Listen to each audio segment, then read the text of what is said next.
I'm good now. All right. Wait, what's this on my fucking screen? What is that?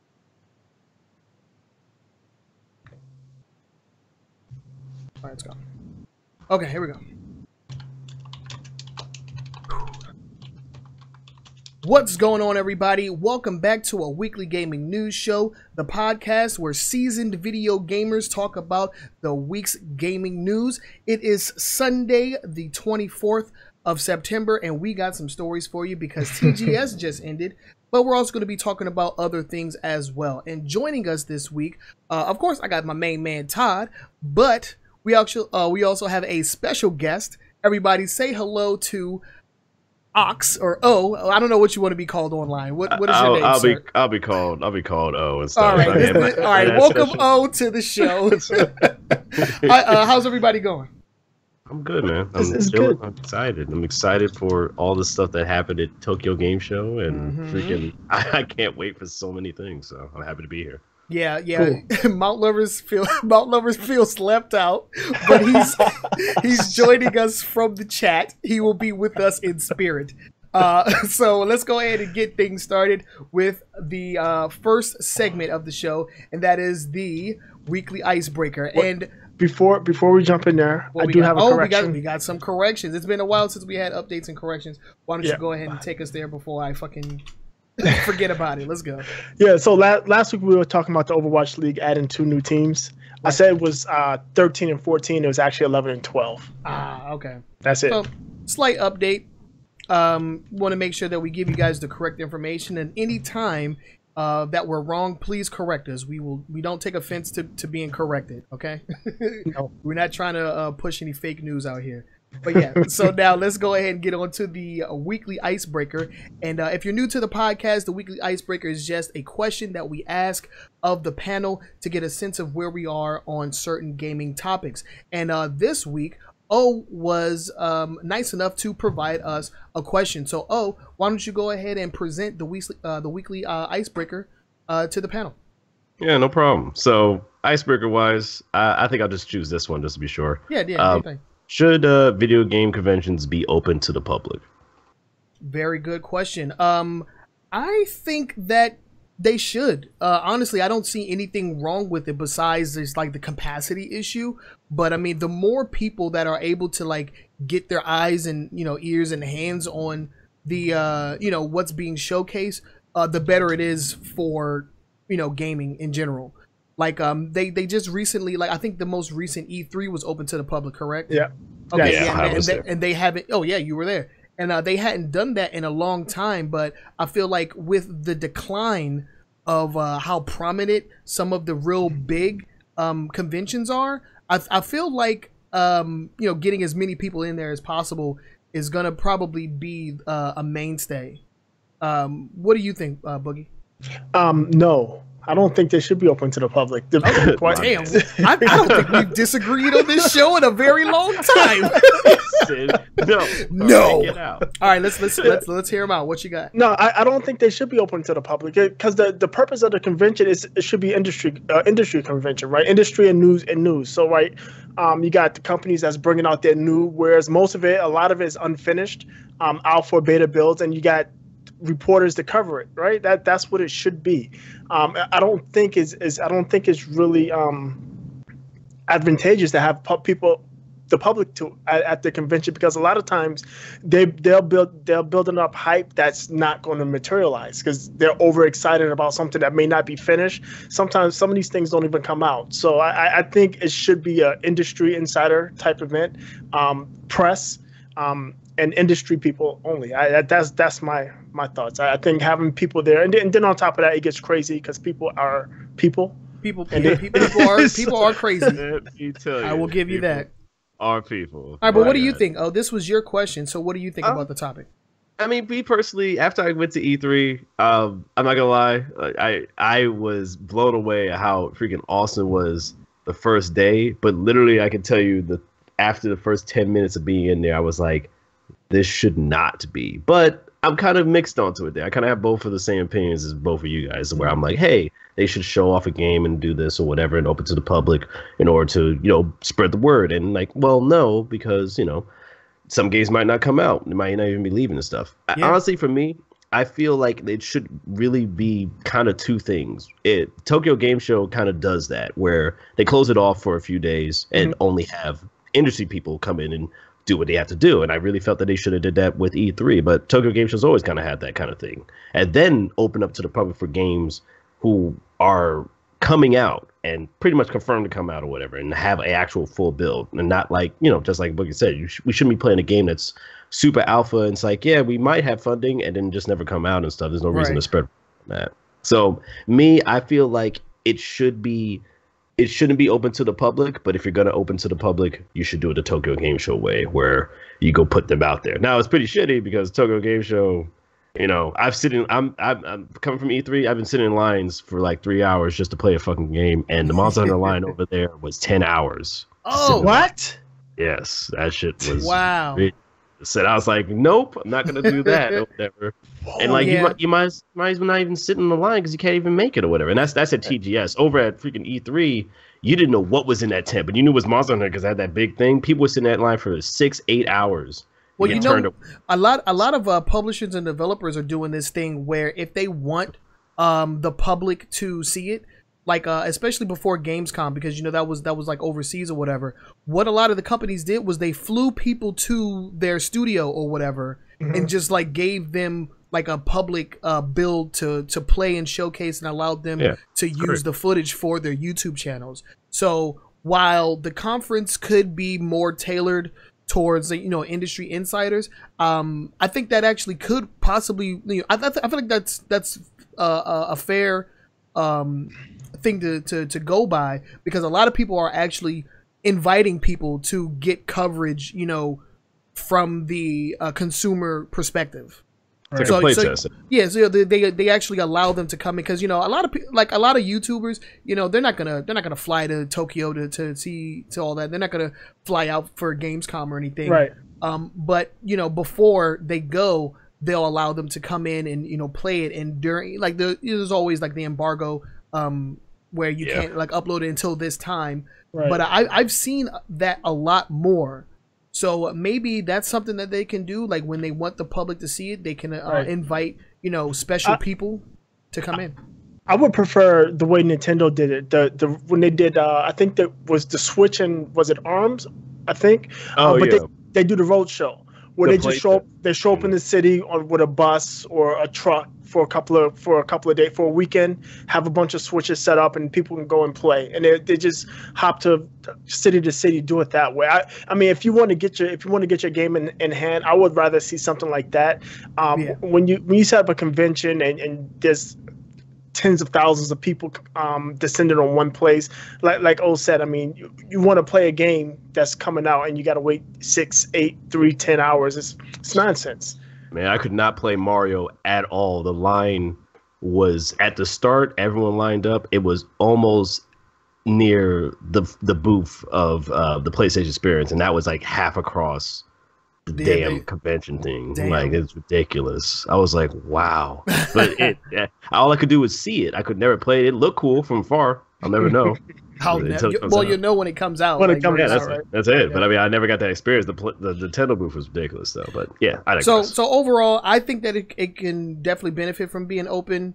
O is mixed, and Todd is more of the industry insider. So we have a pretty well balanced opinion on this, which is not normal. We usually agree on everything. So I actually liked having that discussion. Thank you, O, for providing that question as the weekly icebreaker. And if you want to add a question to the weekly icebreaker for us to answer, make sure you hit us up on our social media, either on Twitter or Facebook. Use the hashtag weekly icebreaker and ask us a question, and it may get discussed during this segment in a future show. But let's go ahead and jump into the next segment, and that is going to be the quick hits. And these are some lightning round stories that we want to present to you guys that don't necessarily deserve the deep dive of the top 5 news stories. So first, this is a bit of an update as well, because we talked about it on a very recent show. That was last week? It was last week. Yeah, this is more of a "I told you so" story. Pretty much. So last week we talked about the multiplayer version of Super Mario 64, titled Super Mario 64 Online, which allowed for you to play a variety of different modes with a variety of different characters in Super Mario 64. And just like we predicted, it has been swiftly shut down by Nintendo. I mean, we also come on. Yeah, of course. Yeah, you can't expect this guy to be any different from AM2R or Pokemon Silicone or whatever the fuck, whatever the hell that version that came out that the guy was working on for 9 years.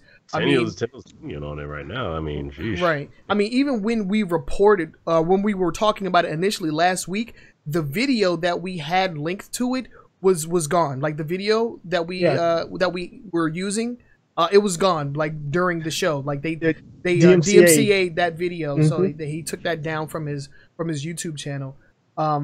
So he's received the cease and desist. There's no more of this. He won't be working on it anymore. I'm not sure how the servers or whatever worked. I'm pretty sure it was peer-to-peer. So anybody that currently has it, I believe, can still play it. Can still play it, yeah. But he will not be providing links or anything to it anymore, and he won't be updating it going forward. So rest in peace to another fan game. I'm actually kind of upset that I didn't get to play it. I mean, I'm sure I can if I still wanted to, but I didn't get to play it, while it was still a thing. Yeah, while it was still hot fire. But yeah, let's go ahead and move on to the next story. And we're still talking about Nintendo. And this is actually pretty interesting because just recently, data miners were actually able to find out that there is a Nintendo NES emulator intact with every Nintendo Switch. And what it is, it's an emulator, and it only plays the game Golf. The Nintendo Golf. Yeah, because flog is golf spelled backwards, so that's kind of like the hint right there. But what was really interesting is that the people that found this realized that it has some kind of like motion control interface or whatnot, and the way that you actually activate it is that on the I think it's in July. I don't remember the exact date, but it's the anniversary of the previous Nintendo president, Mr. Iwata, on his death day, which is sometime in July. I can't remember the exact date. If you do like this with the Joy-Con, like you're doing like the Nintendo Direct, like directly to you, like that motion that he used to do. If you do that on your Nintendo Switch, it will just boot up Golf, and you can play it. So dope. Yeah, data miners were they found it, and it's very interesting because it was put in there deliberately by Nintendo, and I'm curious as to why they did it. Besides just showing tribute to their previous president, but was this meant to be found? I don't know. I mean, it's kind of hard to believe that nobody did this with their Switch on that day. I don't know. It's just kind of interesting, and it's a really cool story, and it's a really cool tribute. Because in Japan they celebrate the date of your demise or death or whatever. I'm not trying to sound sinister at all, but they celebrate that to basically remind you of all the good times, and this is just something really cool that's embedded in every single Switch console. So next year when the date comes around, everybody's going to be like going directly at you, so they can get some golf action. Nintendo Golf, yeah. Nintendo Golf. So that's pretty cool. Something that we wanted to bring to you. And finally, our last quick hit, Boogie. Why don't you go ahead and take this one? I feel like I've talked enough. Right. So with the latest alpha build, I actually got it this morning. I got to load. But you are now able to, on the Xbox One, use a third-party camera, a USB camera, to stream. It only works with Mixer right now. It would be up to like Twitch or any of the other services, YouTube, to implement that particular functionality. But as it stands now, it works with Mixer. You can use a third-party webcam. So I mean that adds quite a bit of flexibility for people. You don't have to buy the Kinect. The Kinect is probably the worst camera ever. By the Right, way, it's bad, man. Yeah, it's bad. It's because it's got to be fixed in a fixed location. Yeah, it's at a fixed location. Right. Can't be like altered in any way. You just have this like super wide angle. Exactly. Like so many rules. Yeah, so many rules. But I think this was. I'm not sure. I know that you can use third-party USB mics. Like if I connected my condenser mic to the PlayStation 4, that works. Right. Does that work on? I don't think that works on Xbox. No, the mics I believe they do work. I'm pretty sure they do. It's been working for a while, but the camera is new. That's cool. And that's real cool. Like you said, the flexibility. And I mean, especially if you're a professional streamer, it's a way for you to. Or if you're just starting out, because you're just starting out, right? Yeah, this is some more like getting like streaming 101. You know, when you're using the Xbox software. It's actually lowers the bar to entry, right? Yeah. So instead of you having to go and get your capture card and your camera and the PC and all that stuff, just plug everything up into your Xbox and off you go, which is kind of nice. I think the next thing they need to do is they need to implement native chroma key functionality. Yes, that would be pretty dope. I feel like that's something that they can do, because the camera, at least the Kinect camera has that kind of like color canceling technology. Yeah, it does. So I feel like that's something that they can definitely implement. It'll be hard to get like the nooks and crannies and like actually like fiddle with it, like unless they like come up with some kind of like control. But yeah, I mean they're trying to make streaming easier for everybody. So I mean, hey, why not? A bad thing. Not a bad thing at all. Yeah, and we've been saying this off camera. Xbox is doing like the most when it comes to like functionality with their console. But they need to provide some goddamn games, and then we'd be in there.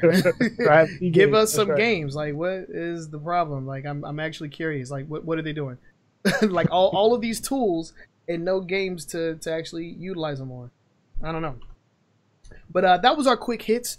If you would like to submit a story to us, you can do so by, just using our social media. We are a weekly gaming news show on Facebook. You can send us stories. And most likely they'll be entered into the quick hits. So just send us your stories, and we'll talk about it and give our opinions, and we can get this discussion going. But I think that's a perfect segue into our next segment, which is the top 5 news stories for the week. But before we do that, I want to give a quick shout out to our sponsor, the homies, and the homies over at the New Challenger Discord. Head on over to newchallenger.gg to get good at your favorite fighting game with support for Street Fighter V, Marvel vs. Capcom Infinite, Injustice 2, and Tekken 7, and more coming down the line. The website is newchallenger.gg, and you should also follow those guys on Twitch and on Twitter at New Challenger TV, because they post things every week, like the beginner breakdown that takes a match and breaks down like all the mistakes and everything that you're doing, so that they can help you get better. It's a vast community filled with very knowledgeable fighting game enthusiasts, and Mr. Vinegar is the founder of New Challenger Discord. So big shout out to him, and thank you for sponsoring our podcast. And a huge shout out to Mount Lover, who is in the chat trolling as usual. And he's also a moderator for the Discord, as well as a commentator and organizer for the Street Fighter V tournaments, and the best Yamcha NA. Confirmed already. I can't wait for the. I can't wait for that. Yeah, that's going to be good. So let's go ahead and hop into the top 5 news stories. What we got first, Boogie? Okay, so the most interesting and biggest news, or the news people have been talking about the most this week, is Fortnite. Epic Games Fortnite game. It's a survival game. First, last weekend they accidentally hand quotes there. Enabled cross-platform play, Xbox One and PS4 users. And players figured this out because PlayStation 4 players, if you're unfamiliar, PlayStation Network does not allow spaces in the user and the gamer tags, right? Where Xbox does. And PlayStation 4 players started seeing players running around with spaces in their names. And there was a whole Reddit investigation and with screenshots and corroborations and such. In fact, there was apparently a father-son. One had an Xbox, one had a PlayStation, and they were also able to play with each other. Right. So the feasibility of cross-platform play and the security concerns of Sony are highly exaggerated. Yeah, it seems like it's just a flick of a switch and we in there. Right. Because Epic Games, they put out a statement saying that they rectified the issue, but then as soon as they did that, was it Phil who over Phil at Spencer. Yeah, Phil Spencer over Phil at Spencer. Xbox. He said that I wish that we would have kept it on. They should have just left it on. Yeah. They should have just left it on because it was pretty Need cool. a deal first. Need to see that money first. Yeah, I mean, come it's on now. all about that money. Yeah, you right about that. But yeah, so they disabled it, but they've pretty much shown that it's a possibility if we didn't know that, already. And, right. There's no reason for cross-platform play not to be a thing right now between PC, Xbox, and PlayStation, and it's just some people just don't want to do it because. Well, there's a reason for it. I mean, all know it's a reason. Well, yeah. Come on. But I want money. Okay. There's no technical reason that You're this right, shouldn't be a thing. Right. Yeah, because we've been talking about this, for a few weeks now. But what are your thoughts on cross-platform play? Yeah.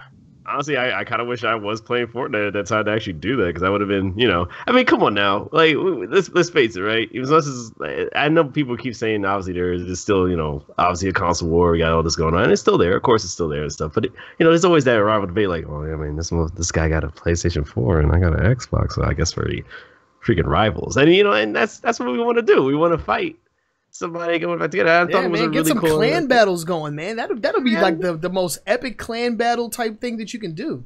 And I think that's awesome. I think it'd be really cool. I wish I had a chance to do it, but honestly, I can understand why you wouldn't want to do it. I mean, we haven't done it for so long, and there's really no reason to be like, oh, now all of a sudden do that without, put your money up and everything else and stuff. So, the problem is there's no additional cost to either party. When I say platform holders, all the cost is with developers and as far as developing and maintaining those particular servers, right? Yeah.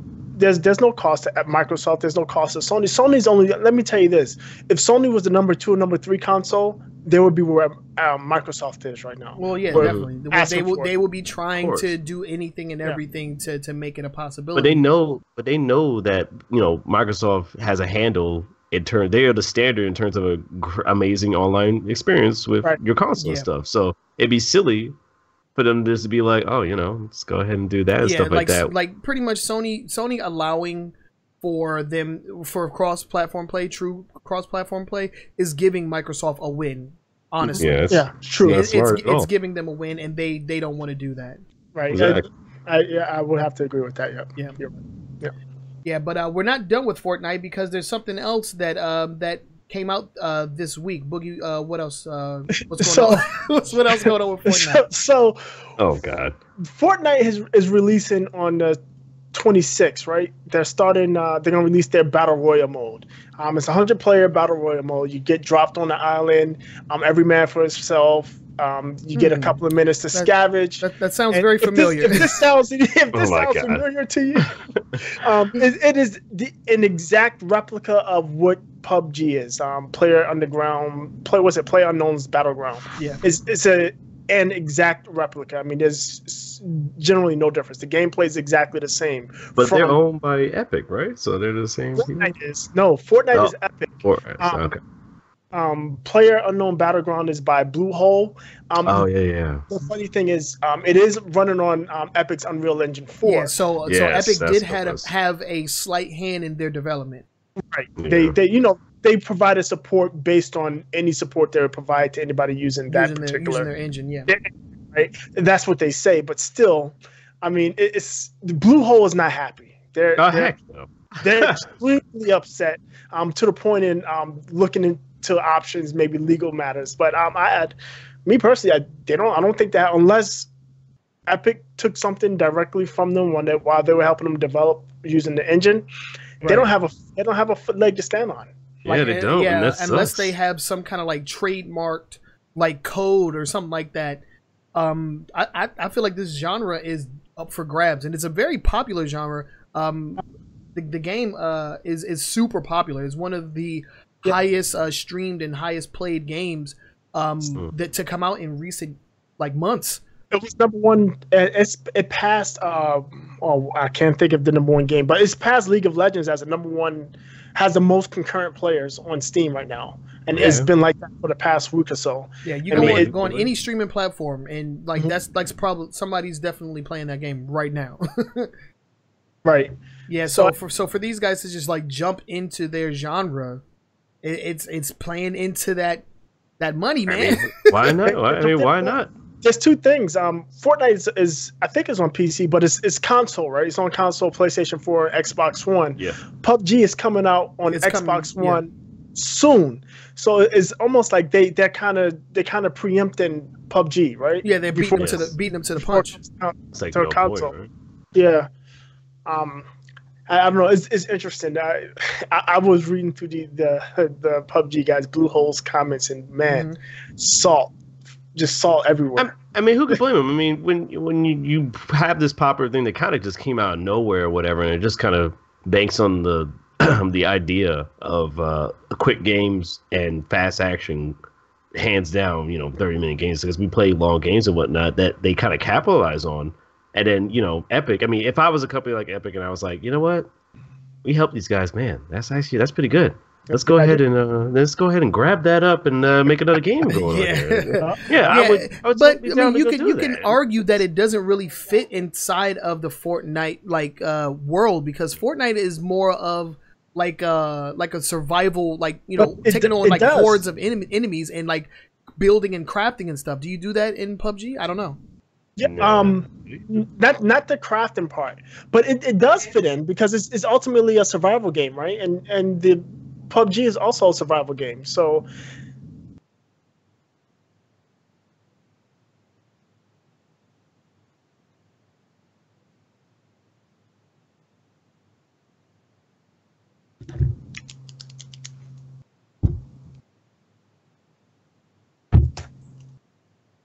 All right, go ahead. Yeah, so it's I lost my thought. Hold on. Yeah, we were talking about how it's in this. It's not really in the same genre. Yeah, Fortnite is the same type of game. The difference was the base Fortnite game is a PvE type game. It's not a PvP game. And this battle royale mode is the PvP portion. Now, PUBG doesn't have the crafting that Fortnite does, where Fortnite you can break stuff down. You can break stuff down and build and build up stuff based on what you find. That's not in PUBG, but pretty much everything else that they're doing is. If anything, that's like an enhancement. If right. So. Right. And to add insult to injury, they are releasing this portion of the game that's free. So on September 26th, download and play for free. It's a free to play. Yeah, for a free expansion, a free mode. Yep. You know what's crazy though is that how they are advertising it. They're using PUBG, similar to games like PUBG. They're actually using. Yes. Yeah. Yes. They're name dropping. Oh yes, no. Yes, they did. Yes, I mean, and they can. I mean, it's not. It's effed up, but I mean, at the same time, it's like. What are you going to really do about it? You're using our engine. We helped you out to do all the rest of this. Like, why wouldn't I be able to do that? I mean, it is kind of slap the face of the developer because it's like, hey, we. Yeah, because PUBG is definitely a much smaller development company than Epic Games. Definitely indie. Yeah, it's an indie game that kind of just blew up, and now the big overarching freaking entities are trying to take a bite out of their pie. Basically, what they did is they created a new genre, right? The battle royale genre. Now all the big guys are going to jump in. I wouldn't be surprised to see games from other big publishers, Call of Duty version, or EA dropping one, or any of those other big guys creating a battle royale type game, or even adding a battle royale mode to one of their existing IPs. Yeah, and we can go deeper into this topic in our long form because we're going to be talking more about the evolution of gaming. So let's save. Let's save some of that for the long form, but we can go ahead and move on to the next story. What we got next? We got some Overwatch news. It's a bit of Overwatch news that came out. first, we got the Overwatch League has finally announced the start of the inaugural season of the Overwatch League. After they signed last week, the 11th and 12th, that's right, not 13th and 14th, 11th and 12th teams, pro teams, they announced that on January 10th, they will start the inaugural season of Overwatch League, Overwatch's professional league, with playoffs and championships to take place at their new Overwatch. What's it in Burbank, California? What do they call it? The Overwatch Arena, or whatever they call it, out in Burbank. We talked about that too. And they're going to have a preseason in December, starting December 6th, I believe. All right, it's about time. Yeah, so I mean, they're going to be streaming on all the normal places. I think they do. Blizzard has a deal with Twitch. In fact, they have on Twitch. If you're watching Overwatch, and if you're going to look at Overwatch streams, you can actually sort and filter by specific hero. Ooh. So if you're watching a stream and you want to watch somebody playing Doomfist, you can search for Doomfist and it'll take you to people playing Doomfist. That's pretty cool. I feel like that's already somewhat implemented in Mixer though, where you can it's like a multi-stream and you can see multiple viewpoints of the exact same match. So right. I really feel like if Twitch really wants to become like as immersive as it could possibly be, they need to do something like that. Because if Mixer actually has something like that going, that's gonna be dope. Where you could just see every vantage point because of the co-stream feature. Right. I keep talking about it, and we've only used it like once or twice, but that is an awesome stream feature. It is so good, and if they can implement that in Twitch, that will be dope. That could be pretty cool. Right. Yeah, so I mean, I'm gonna watch a couple of games just to see how it goes. Again, Hanzo's single shot to the foot is going to be a problem. So. Oh yeah. Oh my god. Single Hanzo shots to the foot. What else we got as far as Overwatch? So Overwatch, if you play Overwatch, you play Overwatch, right, on PC? I played some Overwatch. Yes, I dabble in the Overwatch. I dabble. Do you get in a team chat or game chat and listen to the people in Overwatch? One time I did that, and I'm not even gonna say what happened when I first got in. But I tell you what, the internet, that's a hoot. That's a hoot in place right there. Right. So this is something we talked about. I think this was last week too, where Jeff Kaplan came out and said, "Hey, look, Overwatch is so toxic, it's slowing our development." But they're coming out with all these tools to prevent it. To prevent it. So what they've now announced is first, they're going to start perma-banning people. Yes. It's somebody's happy. Somebody's happy about that. Get them out. It's a 3 strikes and you're out policy. So if you get 3 temp bans for bad behavior, the next one after that, you'd be up for a permanent ban. And what's really cool about this, or maybe strict people probably complain about it, but it's a true 3 strikes and you're out. So it's cumulative. So if you get perma ban this season, and then you get another one 2 seasons from now, and then you get another one 2 seasons from that, you can you still get perma ban because those stay on your account permanently. So you only get 3 chances, period, and then you're kicked out of Overwatch. And that means you lose all your character progression, and all skins you have, and all of that stuff is gone. Because you can always sign back in under another username, but you'll be starting from 0. Pretty much, yeah. You'll be starting from the beginning. You have to play to rank yourself back up. You have to get all your skins and all that stuff. And skins are big in Overwatch, and some of them are seasonal, and you can't always get them. So. They're definitely throwing the hammer down. And then the second thing that came out is if you are Xbox Live, you have a reputation ranking, right? And if the worst ranking on Xbox Live is called Avoid Me, that's when people, every time they play you play people, maybe you just talk crap, maybe you're a bad player, or a combination of the two, they rate you down until your little tick meter gets to Avoid Me.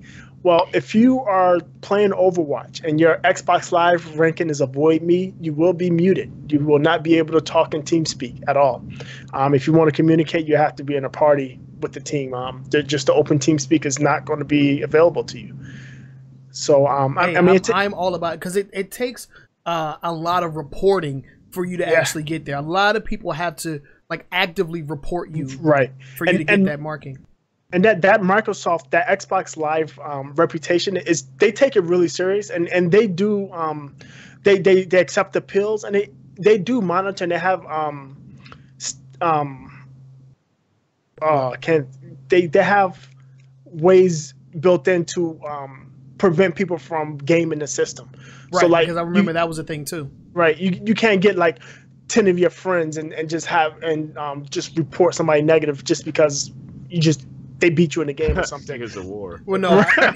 Right. Speaking of gaming the systems, people used to have their friends report them, like saying that their gamer tag was offensive, just so that they can change it for free. They change it for free. Yeah. Mm-hmm. Yeah. Yeah, they fixed that. So, I mean, it's a pretty reliable ranking. I immediately went and checked my ranking to see if I had any avoid me, but I'm in decent standing. Well, shoot, I haven't played any online shooters in quite some time, but I do remember there was a point in time where I was getting some pretty negative marks. It was during a time where I was like really into like third person shooters like Max Payne 3 and Gears of War. And people like legit thought I was like hacking or cheating. Like it was pretty bad. And I have some videos. I wish I had the footage. I could show it. Like I used to get like 30, 40 kills in like maybe 12 deaths.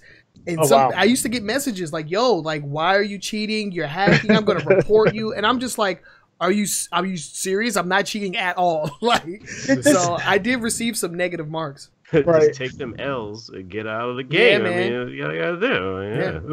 But this was like back in the day. I'm pretty sure they've fixed it now. So I should be good. Yeah, I should be okay.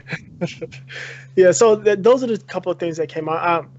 Like I said, I've played Overwatch, and on Xbox, I'd never go into team chat because those people, especially if you get in a competitive match, those people are nuts. Oh my gosh. Yeah, like people yelling at you, "Get over there!" Like, yo, chill, my boy. Oh, the worst. I had one dude just start messaging me evil because I wouldn't get off Junkrat. Wow. I was like, no, I'm using him. It's like, let me get Junkrat. If you want to win, you lose. I mean, the messages kept going, getting worse and worse. I reported him. Get out of here. All right, but yeah. So lots of Overwatch news and a lot more coming in the future with the upcoming preseason. So that's going to be really interesting. Let's go ahead and jump into the next story. And here we are going to talk about NBA 2K18. It's been a very hot topic this week, and mostly because of a review from a website called the 6 Axis. And I've never heard of these guys before this story came out. But apparently they gave NBA 2K18 a 3 out of 10. Yes, you heard me correctly. A 3 out of 10, saying that the game at its core is functional, although inferior to previous versions as far as like just the core gameplay and the My Career. But what kills this game, the thing that makes this game like an unenjoyable mess, is the implementation of the microtransaction and the virtual currency or VC is what they call it in game. I've played 2K. I have 17 on PlayStation 4, and I had 15 was the last one I bought before that. And 15, I don't know when they introduced the virtual currency, but 15 had it, but it wasn't that bad. Right. So and that's what everybody's saying. Yeah. Mm-hmm. But 17, I noticed it was pretty bad. Like, for instance, as you play like your My Career, you can add points to, like, say you're shooting, right? Your 3-point shooting. I want to go from 80 to 81.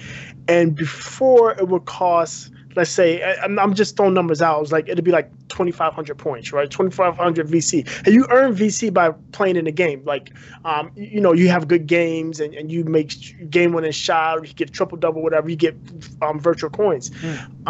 And it would take like 5,000 to go up a level, right? And in the 17, that same progression was like 15,000. It was like 3 times as much. And your earning was less. Right.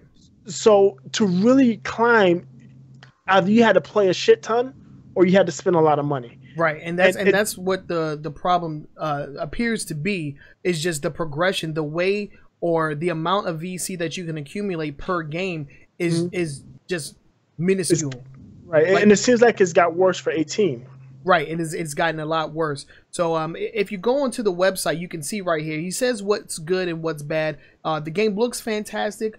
The on-core action is smooth, and the neighborhood hub definitely shows potential, because I believe that that's a new feature in the game.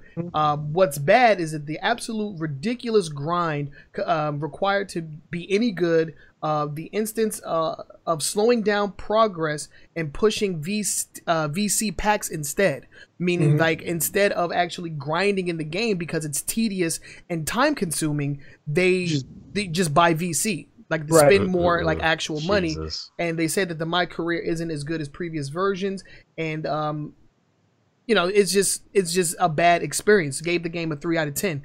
What made this news though, what made it newsworthy was that the people over at 2K Games actually reached out to the Sixth Axis and spoke directly with the reviewers editor-in-chief. And asked them directly, hey, can you, please, revise the score? Can you reconsider, blah, blah, blah. So, like soon after the review went up, the final score went from a 3 out of 10 to pending. It went away for a little while. And there was an update that said that I'll go back to it here. They temporarily removed the score pending a statement in regard to the criticisms. So apparently they promised to, told the Sixth Axis that they would soon implement changes that would, could improve the score. And while they did in a very, small sense by making, haircuts cost less VC, because I think they were like 1,500 and they reduced it. But that wasn't at launch. So that's my thing. But the score was reinstated after they said that they would implement it, but it wasn't implemented when they said it was. So they reinstated the 3 out of 10 and stuck with it. And there was a lot of words from the editor-in-chief as well as other people from the Sixth Axis, basically trying to ensure people that they were not pressured. They weren't like pushed to make any changes to the review score or anything. But my thing is, if they reached out to these guys, that's pressure in itself. They may not have, specifically stated like, hey, if you guys don't, give us a better score, we're going to blacklist you or whatnot. But just simply reaching out to these guys and reaching out to the editor-in-chief, that's pressure. That's pressure, man. Yeah, because you're reaching out to the reviewer's boss. I mean, that's a horrible look. And on top of this VC issue, the game was kind of broken when it came out, because there was an issue where people's accounts, people were buying virtual currency and progressing, and the save accounts were just disappearing with all their progress, all their virtual currency. So if they spent money, say you spent $20 or $30 or however much it would cost you to get virtual currency, you upgraded your character, that character was just poof, gone next time you logged in. It was actually a server-side issue. They apparently fixed it. I'm not sure how they rectified the people that lost stuff. My assumption is they gave them some kind of refunds or gave them an equivalent amount of VC. Yeah. That's good. I mean, at least they kept the score, and that's good on them or whatever, I guess. Yeah. So they definitely kept their score. They reinstated the 3 out of 10. But another thing, I just want to give a quick update. The haircuts went from 1,500 to just 100 virtual currency. So that's a good deal. That's a pretty good deal, and also because you can't try or preview the haircuts before you actually put it on your character. You have to buy it, and it's one-time use. So let's say you have cornrows and you switch to a mohawk or whatever the fuck NBA players are. If you want the cornrows again, you got to pay more virtual currency. And so that was the update that they were talking about. Yeah, that's a nickel and diamond feature. That's actually an issue that's in Destiny 2. People are complaining about with the shader system. It went the same way where before it was unlimited. You can just swap them at will. Now it's single use. Yeah, and some of the best shaders are locked behind a paywall. So but man, just oh god, it's pretty bad. They're saying that their best value is the $100 VC pack, which gives you, come on now, like best value $100. I just paid $60 for the game. That's a collector's edition. What the hell? I mean, even if you bought the collector's, they have a gold edition, then a premium gold edition for the game. You get like 50,000 or 75,000 VC. It's pretty freaking bad, man.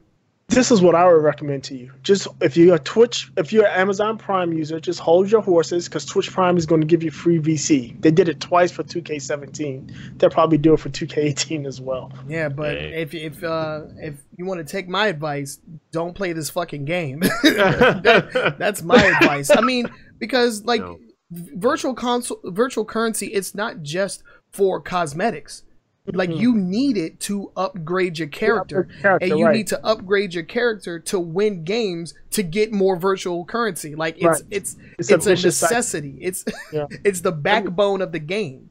I mean, I don't understand. I mean, I get it. Like, I get that we see that virtual currency works, like it works in certain games, and that stuff has to be it has to be a thing that was like, wow, we can bank on that or whatever. And with the whole things of mobile games and everything else, why not try that in a console game? But at the same time, there's bad and good virtual currency, and this sounds awful. I don't play a huge amount of 2K games. The last 2K game I played was 2K. Just, I guess, first 2K, like back on the Dreamcast. Like, Damn.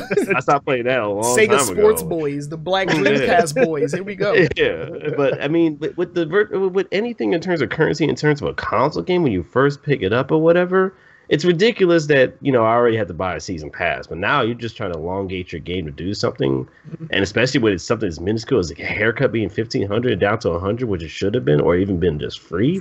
I mean, that's just cosmetic.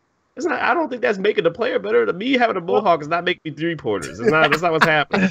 So when it comes to like the microtransactions, I'm one that says charge me for cosmetics, but leave my progression alone. Exactly. Yeah, let me progress by playing the game. Like, it doesn't make any sense. I have to do because that. then you get into like the pay to win category out there, because people will just spend $100, use all of that virtual currency to max out their attributes, and then go online and destroy anybody. Destroy everybody. Exactly. Destroy little old broke Trinell that just wants to have fun with his buddies, and I'm getting freaking 360 dunked on. Like, no, my character can't even make layups at 100% accuracy, but I'm getting like freaking under the leg, freaking bam, I'm getting dunked on, man. No, it's not fun. That sounds like a bad game, and they're definitely taking microtransaction to a very, very negative place. Right. And I think that this is because they haven't had any competition in a very long time. 2K, so they are definitely stretching their player base very thin.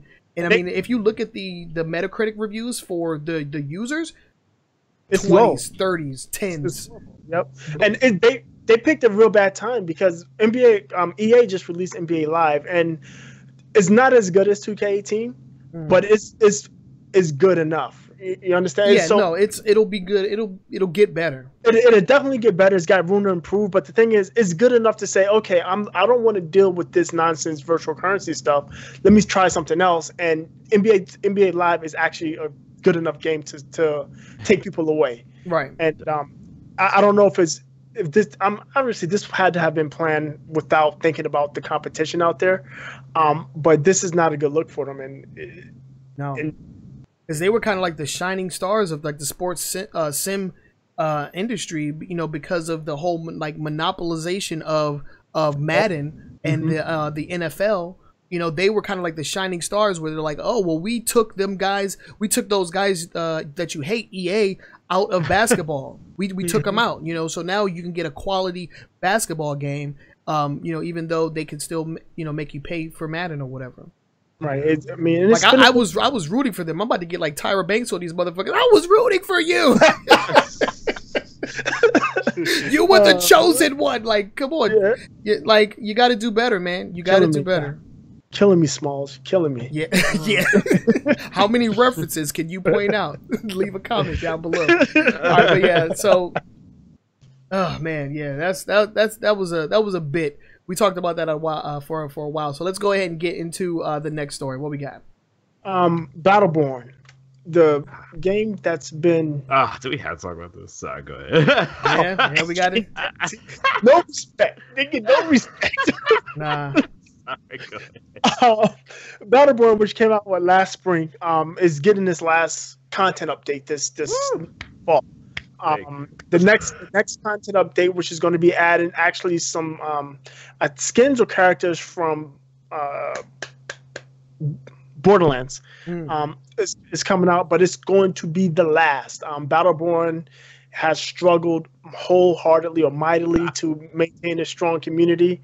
I looked at the Steam numbers, and when I looked at Steam numbers, there were only 75 people online playing it. 75, not 7,500. 75 total. 75 total players. Oh man, that's bad. Yeah, so this game is not gonna doesn't have much time left. It's sad because it's actually not a bad game. It's a good game. The problem with it is because its art style is close to Overwatch, it got lumped in with Overwatch. But it's definitely it's a MOBA. It's a battle arena game in first person as opposed to like a first person team shooter. Right. But yeah, it's just a dying breed. This game right here, Battleborn, they need cross-platform play because you can take the 75 people from PC, the 150 from PlayStation 4, and 90 from Xbox. And we got us a server, boys. Yes, one server, one job done. Let's go. Yeah, I don't know, man. Battleborn has just been plagued with just the worst luck, man. You know, we've said this on previous podcasts that they just came out. You know, they just came out at the wrong time, way too close to Overwatch, and even though they're nowhere near the same game. You know, they got compared together, and everybody just was like, "Oh, well, Overwatch is the better game from the two." Right. It's definitely it's its own game. I mean, if you played it, if you actually really got into it, it's actually deep. And it can be interesting. I'm just not a MOBA. The problem with Battleborn and me is I don't like MOBAs, period. It can be first person, third person, top down, I don't care. It's a MOBA, fuck you. But Todd is just like Overwatch, though. I mean, come on, man. Just go ahead. Oh, I said straight MOBA. Spoken like a true Overwatch player over here. But yeah, they're going to be receiving their last content update. And, big ups to the developers, Gearbox.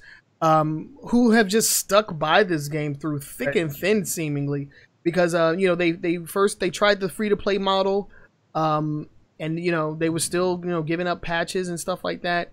So big ups to them. Hopefully their next project does a lot better, because this was just the wrong place at the wrong time for Battleborn. When you look back at it, I mean, it's going to be one of those games where this should have been much better than it should have been received much better than it was. Yeah, it should not have been treated the same as a game that is not the same as is, which right. is dumb. No.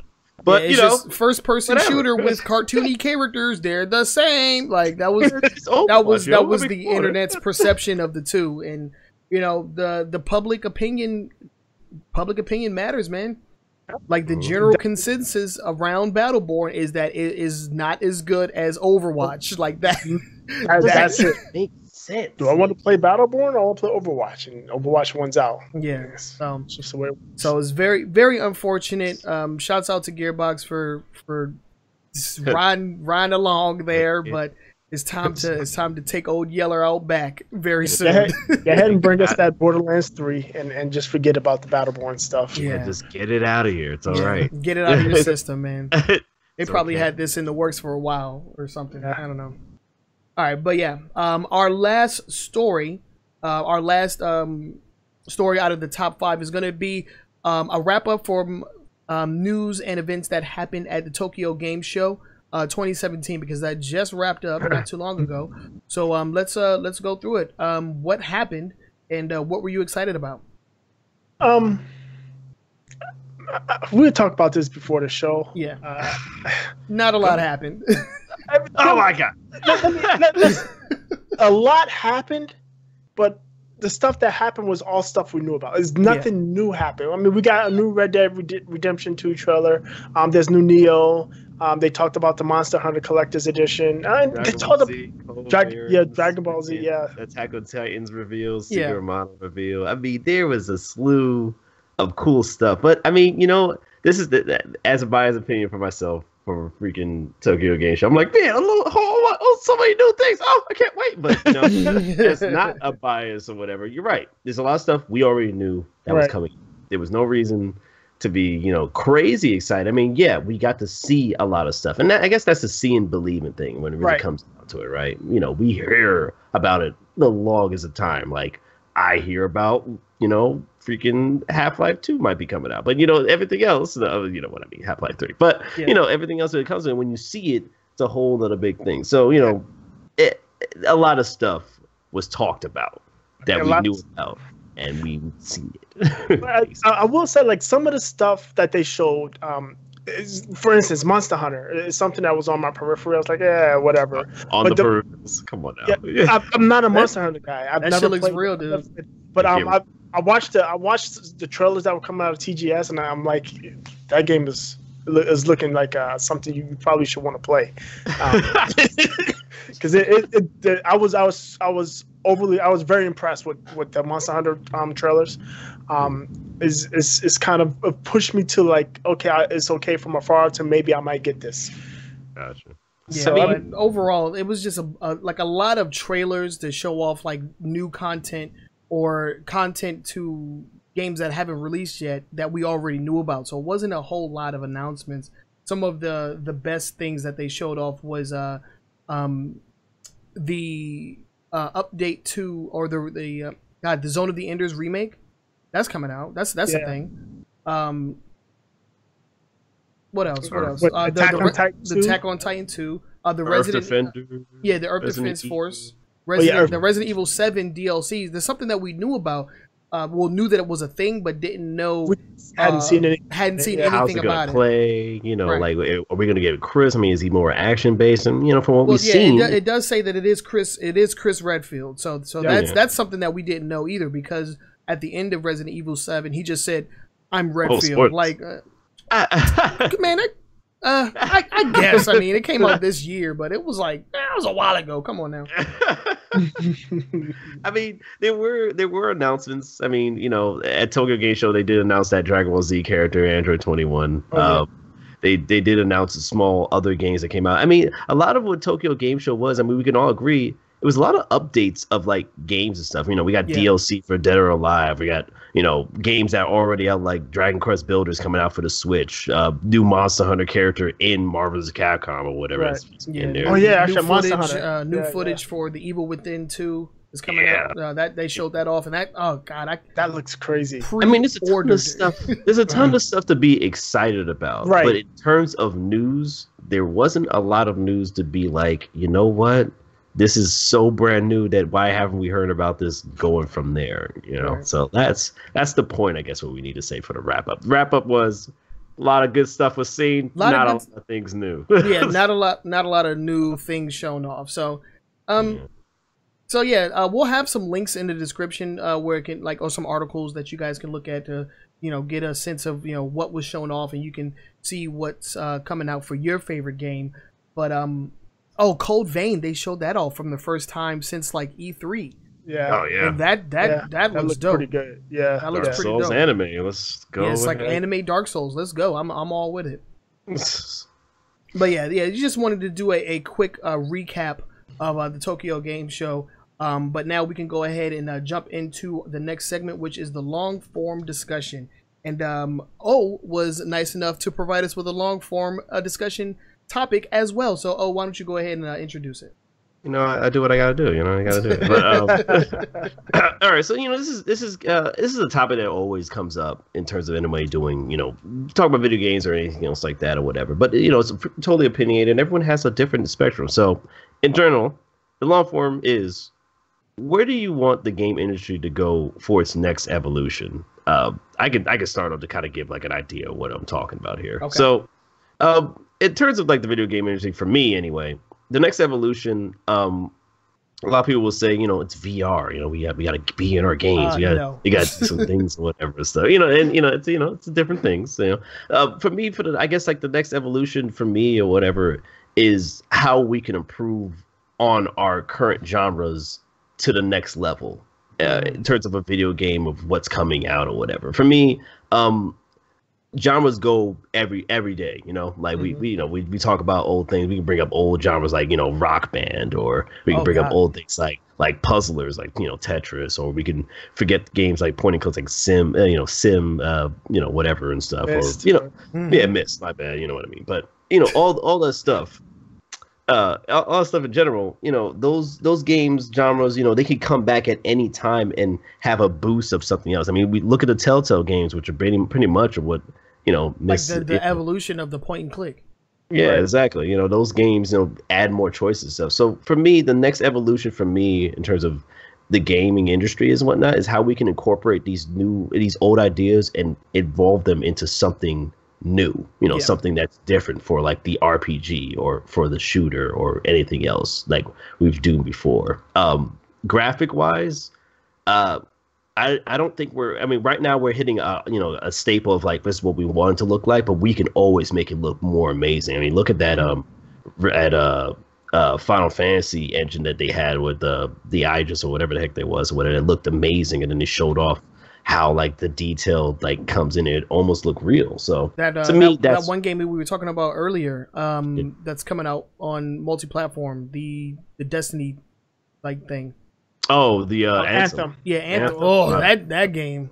Yeah, I was like, yo, that's that next level Tony Stark, everyone is in here type deal. That's a looker right there. Right. Yeah, that to me, that's the next evolution of game is how we can enhance our genres to something that doesn't look remotely close to the original, that has the same staples and stuff. But that's just me. Yeah, anyway, I agree, because there has been some like evolutions in like gaming genres that we have been around for. Some like to say that the hack and slash is a evolution of the beat 'em up genre. Like we don't really see too many beat 'em up games anymore because side scrolling isn't really. I mean, in the indie scene it is, but it's not as prominent as it once was in the 90s. But the hack and slash genre, I mean, we get a Warriors game like every 6 months, dude. Yeah, basically. So, I don't know that I don't think that I have the insight to like predict where you know certain gaming genres are going to go in the future. I mean, we were talking about PUBG and how it's kind of taking the survival genre and the shooting genre into a different space, and how everybody is going to like hop on that very soon. Yeah. So that can be seen as like the as an evolution of the third person shooter genre or just the survival shooter genre in general. But yeah, I don't know, man. That's an excellent question. That's a very excellent question. Do you have any ideas, Boogie? Yeah, I'm not looking at outside of game design. I'll look at more technical aspects, and one of the biggest evolutions for the gaming industry has to do with something we talked about. We've been talking about this is cross-platform, not only cross-platform play where I can play against anybody that's playing the same game as me, but also cross-platform saves, where I mean these companies, EA, Ubisoft, Blizzard, they all make you generate accounts on their sites. So if I have your game, why can't I keep my save across whatever platform I decide to play? So if I wanted to play with O on PC, or I wanted to play with you on PS4, or I wanted to play with my brother on Xbox One, I can maintain my same progression. And I think that type of thing, just the cross-platform where it's me, right? And I can go wherever I want to go. I can go on PlayStation, or I can go on PC, or whatever. I think that is probably one of the biggest steps that the gaming industry needs to go there. And cross-platform play can come later, but I think more than cross-platform play is just my cross-platform profile. Yeah. So I can play any game anywhere and maintain my progression. What about like this kind of just brought up to myself or whatever, but you know, we talk about progression and whatnot, and you said like obviously hardware, or I guess like it's not really hardware, but I guess like in terms of like software or process and whatnot. But hardware wise, you know, we've always talked about like, you know, how we wanted consoles to either be all together or, you know, the new progression or whatever it is. I mean, we see that right now for PlayStation with PlayStation Pro, and you know, we talk about the Scorpio and everything else, and you know, we still, you know, I still have PlayStation 4. I don't have a Pro yet. I mean, and then, you know, Scorpio's coming out and people are getting that stuff or whatever. But, you know, what's the next step for that? I mean, are we evolving from there to do so? And then what is that? You know, obviously a stronger console is going to be make stronger software and stuff. But I really wonder in the next 4 years what I'm gonna see at the end of the day, because we're getting to a point where the spectrum of terms of buying a console for 4K or whatever is gonna be a standard, and then what's gonna be like obviously what's gonna be the next standard, but what's gonna be the next upgrade for that. Right. Well, companies are definitely testing the waters with this console generation. I mean, this is the first time that we've actually seen like incremental upgrades in terms of a console's lifespan. Like we've never had like there's always been like small updates, like the Xbox 360 had a couple of different versions, the PS3 had a couple of different versions, but it was all like small minute things where, you know, it might run a little faster, or or it might, be a little quieter because of some noisy ass consoles. It may increase decrease load times, built-in hard drive. I remember that wasn't a thing where you had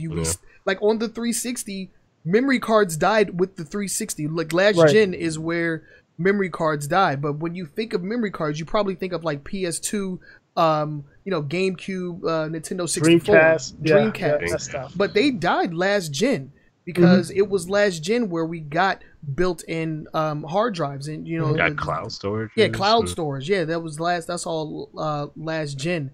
But yeah, I'm not sure what's next. I really feel like they're testing the waters, and depending on how this all shapes out for both Microsoft and for Sony, this could mean either the end of the sequel console. We may not get another console series beyond Xbox One. PS4 could be the last numbered PlayStation console.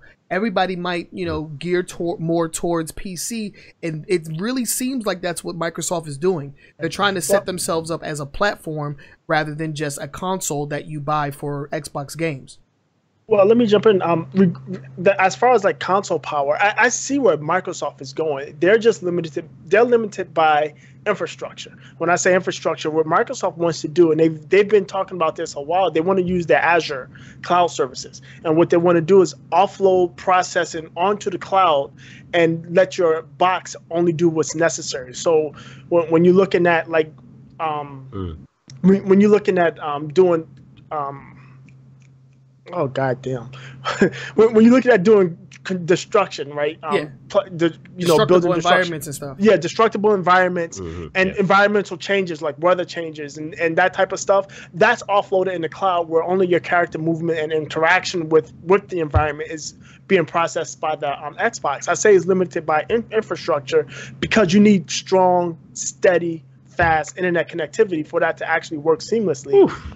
And as long as this, as a country, we're a huge country. As long as we don't have that, that's not really it's a non-starter. Because for us that live in major metropolitan areas, I mean, internet for us is amazing, it's great, it's fast, it's stable. But when you go out to Wyoming, you go out to West Virginia, up in the foothills, or even just right here out in Leesburg, in Virginia, they don't have that. They're still using ISDN and like DSL. DSL. And it's just not good enough to do that. So one of the things that I see, I mean, there's only so much a box can do without being big and like you said, loud, a tower, and super expensive. There's only so much a box can do, and if you can offload some of that processing need, some of the need for processing to the cloud, and be able to send it at an acceptable speed, I think that's where we can actually see some real advancements in game making, where you can have super large multiplayer, where you can have a couple of thousand people, you saw that. The chat is live, and where you can have these super hyper realistic graphics. And steady, fast frame rates, because that's one thing that everybody has a problem with, frame rates. Everybody wants that steady 60 frames per second. That's the unicorn, right? You want the perfect graphics, but you also want that steady 60 frames per second. And if you can offload the power, you can have a affordable box and that unicorn. Yeah. Yeah. Well, I mean, when we talk about all this hardware, software, and advanced and stuff, the game industry, obviously, everyone's all like, "Oh man," and game industry and whatnot. I don't really know what else they could do. There's a lot of room for the improvement. There's a lot of room for just going on to the next step and everything else or whatever. One thing I always was bothered about is that, we incorporate ourselves to be inside the game. Like I want to be in the world or whatnot. But I mean, I already had that when I was 5, and I have that now when I'm like 20. It's called immersion. I can get immersed in a game without having a big bulking freaking cinder block attached to my head. I mean, just because it sounds like I'm slapping VR in the goddamn mouth or whatever and whatnot. Honestly, like my friend Daniel put it to me like this all the time, and I love this quote. I think I said this multiple times on the show. Was that he said, and I quote, he said, "Oh man, GTA is cool and all, but I want to freaking drive a car. I'm not want to drive a real car, right? I want to drive I know it's a video game. I don't give a shit about physics. I just want to fly over here, get what I have to do, point A to point B. That's it. I didn't ask my games to be freaking realistic." I was like, oh, that's true. Like, yeah. Because when you put it like that, I was like, you know what? You're right. Like, I don't... Like, just because I jump off a thing, like in Monster Hunter, I jump off a cliff and I land. And I thought nothing of it until my sister was like, yo, your knees should be in your chest. I was like, you're right. Yeah. At some point in time... No, go ahead, my bad. No, I was just like, I never asked to be directly in the game and stuff. But the VR headset, I tried it out. It is something magical. I'm just confused as to, like, is this where I wanted my games to be? Like, do I want an RTS to be in there where I'm like literally in the RTS giving commands, or do I want to be in a shooter to do that? Maybe a shooter, yeah, maybe, but an RPG, be on the field and cutting people or whatever, to be in that game, to live that life is just kind of Skyward Sword, you in there. But, I mean, I don't know. That's just for me for VR in general for the next step for them. No, that was an excellent question though. We got some pretty solid answers out of there. I mean, can we all just come to the conclusion that VR is not the future of gaming? Can we come to that conclusion? I no. As much as I would like to smack it in the mouth. Wow. The reason I say no, because there is a huge simulation. People that like sims, and it's great if you want to do a car sim, like a Forza 7. That'd probably be good for. Sony has Ace Combat 7 or 8 or 20, whichever one the of Ace those Combat series, the Ace coming out for VR. That would be fun, right? So that type of stuff, yes. But like said, Grand Theft Auto, I don't need to be VR Grand Theft Auto. I don't need to be VR Monster Hunter. I mean, that's not necessary, but I think there's a place for it. I don't think it's going to garner the wide adoption that these companies, HTC and Oculus and Sony, are looking for. Right. Yeah, because there's a certain point where realism can take the fun out of playing video games. Mm-hmm. You don't want too much realism in your games. I mean, if you jumped off a cliff in Monster Hunter and your knees were actually in your chest, like, oh, you can't do that. Like, all right, well, I'm done, man. I'm not playing this, right? I don't, yeah, man. Time to go to the hospital.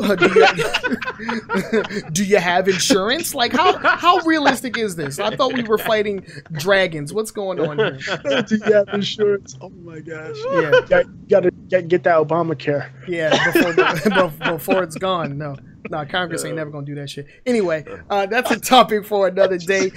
Thank you, O, for the long form discussion topic. This was definitely one that got my brain going. I thank you very much for that. And let's go ahead and move on to the next segment, which is going to be our final thoughts. This is where we just revisit the stories that we talked about today and give our final 2 cents on each of them. So because you are our guest this week, why don't you go ahead and start us off with your final thoughts on each topic? I'm so honored. Oh, thank you. What do you call it? So topics.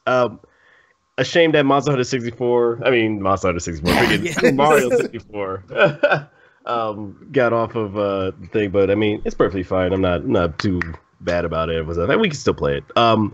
EA, not EA, but freaking EA, I guess, or whatever. It's a shame that they have this for their 2K series, but I mean, at the same time, shame on them for doing that. Very sad that if that is the truth on that date, that I have to do the Iwata forward thing for Flog. I think I'll be crying when I do that because that's sad for me. Directly to you, directly. I don't know if you can see my hands directly to you. Okay.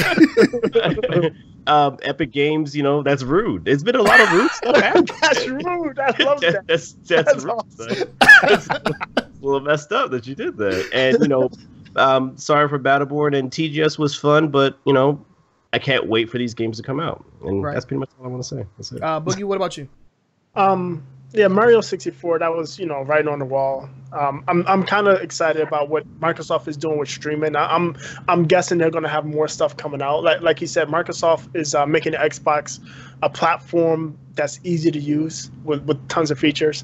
Yeah, Epic Games, man, that's gangster, boy. Straight up. They just, yeah. That's my genre, punk. This is my block.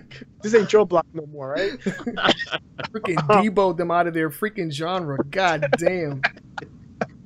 The perma bans finally.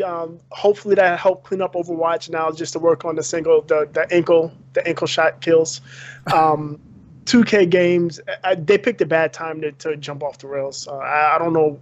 I'm sure they can recover from it, but I'm sure it's also going to do some damage to them, especially when you start going after reviewers. I mean, it's an opinion. I mean, everybody's not going to like your game. Yeah, I'll get to it when I get to mine. But bad. Go ahead. Yeah. Battleborn, wrong place, wrong time. Like I say, I mean, it's a MOBA. It's definitely not Overwatch. Just because it's cartoony graphics like Overwatch doesn't make it the same game. And TGS had a lot of stuff. Like I said, I've been the needle's been moved for me for Monster Hunter. I'm more interested in that than I was when I first saw it.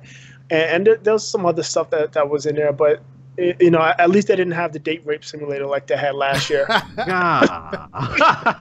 man. And that's where I said I'm good there. As far as I am concerned, yeah, it was meant to like when you use Nintendo properties and you're pretty much asking for a cease and desist. It's like, come on, we've seen it time and time again. These guys are absolutely no different. It's actually really cool and a nice tribute to Mr. Iwata for the the implementation of the golf game on the anniversary of his death. That's actually really cool and a really cool shout out to him. Rest in peace, Mr. Iwata. Third-party camera support for the Xbox One pretty much means rest in peace to the Kinect, I guess. I mean, if it wasn't already a dead peripheral, it's deader. Yeah, I mean, you should see the nonsense you have to have it connected. I still have it connected because I mounted it on the wall. But it's probably going to be coming off the wall at some point. Yeah, mine sits here. I don't even use like the voice commands anymore. It's literally collecting dust right now in front of my TV. It's pretty bad. I need to dust my setup anyway. Yeah, Epic Games they came in and debowed their genre. That's pretty hood. We'll see how well it does. I haven't seen any any news or anything about Fortnite since the release. It's not live. The Battle Royale is not live till the 26th. If you paid for the Insider version or the Founders version, you can play it now. But it goes live on the 26th, free for all. Okay, but I'm talking about the game in general. Like, I don't know how successful it's been or how big the fan base is. I'm not sure how many people are actually playing it. I watched it on stream a couple of times. Yeah, well, it's live on Mixer. Mixer has a lot of Fortnite streams going. Yeah. So we'll see how it prolongs the lifespan of this particular game. And if they're thinking about legal action, I want to see what charges they bring up, or like what precedent will this? They don't have any. Well, I'm just saying, like, what could it possibly be? Like, I'm curious to see what they could, try and sue for. They can sue Epic Games saying you hurt my butt. pretty much. Pretty excited for the Overwatch League to start. I want to see what all this hype and billions of dollars is going to do. So I'm definitely excited for that. 2K games, you're taking steps in the wrong direction. Microtransactions have been one of the most hated aspects of gaming for a few years now. For them to just go off the freaking handle like they did was one thing, but then going after a pretty much unknown. Like, I think these guys got the most traffic that they've ever gotten because of this whole debacle. Right. And to go after them after receiving tons of flawless reviews, 80s, 90s, from like all of the major guys, they want to go after this small freaking company just because that one dude and maybe like one other and some user reviews gave them low scores. I really feel like that was a bad move. They're definitely going to pay for it. Rest in peace to Battleborn. I hope the all 75 of you that are playing have a lot of fun with the new content update. That's going to be really fun for you. And as far as TGS, like we said earlier, not a lot of news or announcements for new things, but a lot of updates to currently known, like, you know, IPs and games that are coming out. So I'm really excited for some of the DLC for a lot of the games that were talked about. And I'm curious to see that Resident Evil 7. I really want to see that because, like we stated, like back when it came out, like that was a Game of the Year contender at the beginning of the year. So I want to see if they could, you know, keep that, you know, hype and that momentum going, because that was one of the flagship PSVR games. You know, and if they can come back with DLC that is just as, if not more impactful than, you know, the main game was, that's nothing but a good. That's a good thing. You know, VR might be the future.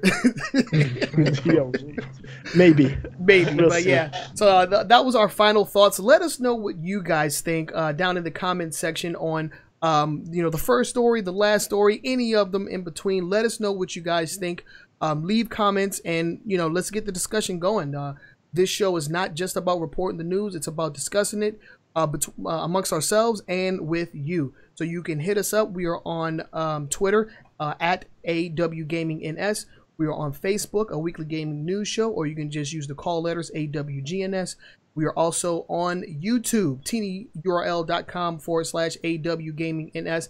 Make sure you subscribe to that channel because we have the Weekly Gaming News 10 and 10, which gives you a short snippet of the topics that we will be going over each podcast, each Sunday. And speaking of the podcast, we go live at 7 p.m. Eastern Time on Twitch, on Facebook, on YouTube, and on Mixer. So you can catch us on your favorite platform. Yeah, and just, you know, interact with us. We definitely would take all of your, you know, comments and concerns into consideration and submit stories to us and weekly icebreaker questions so that they can be discussed and talked about during the show. And if you're taking us on the go, we definitely want to thank you. And Boogie, why don't you let them know exactly where they can listen to us? Okay, we are in the general podcasting directory. So if you're using any kind of podcasting app, if you're using the iTunes, or if you're using Overcast, or even on Xbox, the one that's called Cast, we're there. You can search us, A Weekly Gaming News Show, or use our call letters AWGNS. We also have pages on iTunes, Google Play, and TuneIn Radio. Go there. Rate us, leave a comment, let us know what you think, what you like to see, what you don't like, and we'll take it to heart. And if we can implement it or remove something, we will.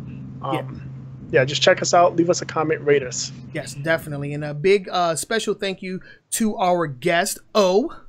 I want to thank you, and if there's anything that you want to plug, go ahead and do it now. You have the floor, my boy. Inventory comes out on the weeks in general. We talk about gaming news, and we also have many very small news updates and whatnot. May be very minuscule in anything, but please check us out on our YouTube channel. We're almost to 100 subscribers. Once we have that, we could actually advertise a little bit better and then get more content out to you. So definitely check out Infinite Inventory. We're also on Twitter, Infinite Invo. Can't change it, because apparently you can't have that many freaking letters.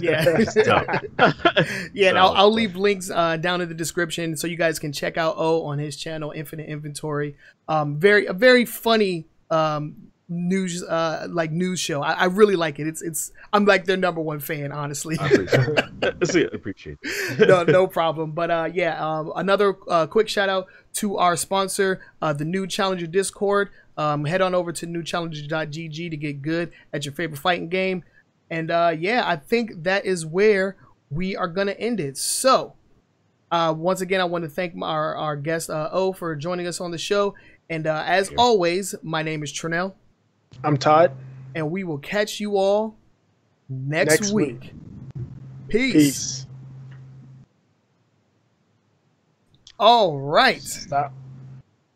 That was an amazing show. Everybody, round of applause. Round of applause, my boys. That show was amazing. Hobo Cheesecake in the chat.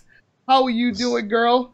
I missed most of that. Make memory cards great again. Oh, that was awesome. That killed me. Mount Lover was also in the chat.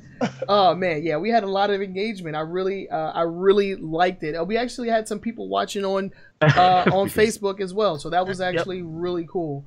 If you're still watching, this is the post show where we kind of just like talk and shoot the shit for a couple minutes. We actually don't have that time. I just forgot. I have something that I need to do. So I'll have everything up and running. Did your recording go by smoothly?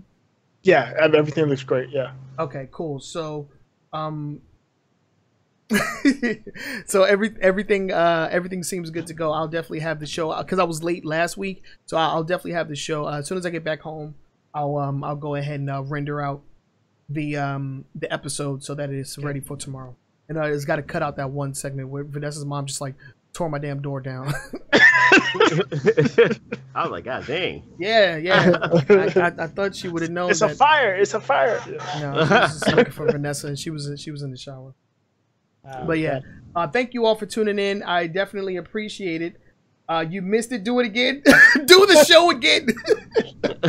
What's up, Zed84? Subscribe to us, or I'm not subscribe, but follow us on Twitch because these go down every Sunday. And you can see the recap. Once the stream ends, you can just watch it from the beginning. You can watch the entire thing from the beginning, or if you want to wait until I cut out all the madness, you can watch it tomorrow at noon on YouTube or Facebook. You can watch it there. Yeah, it's up on Facebook now, even, right? Yeah. Oh, well, yeah. I usually take down those versions once I post the YouTube version. Yeah. Hey, and we got that follow though. Thank you for the follow, Z64, 84. Damn, I can't read. I'm in such a rush. Give me a second because I want to acknowledge you, my good sir. So I'm going to add, where is it? Browser source. Give me a sec. Bam. I'm going to acknowledge you before I leave here. I'm gonna do it. Where is my thing? Where is it? Where are you? Damn, it's on the other. I'm gonna acknowledge you. You better not leave. Hey! There we go. We got with the do do do do do do. There we go. All right. So thank you for the follow over on Twitch. I definitely appreciate you. Yeah, and I do more than just a podcast on this channel, so you can catch me playing video games anytime. And yeah, let me go ahead and get up out of here because the movie starts in about an hour, and I smell like butt. I gotta say, I need to wash my body. So thank you all. Thank you, O, for joining us. And anytime you wanna come back, or if Reggie gets some time, let us know because we'd love to have both of you on at the same time. Yep, that invitation is open. Invitation is open. Nah, if you want to be on the channel or the podcast, let me know, girl. You can. This could be you. No. Silly.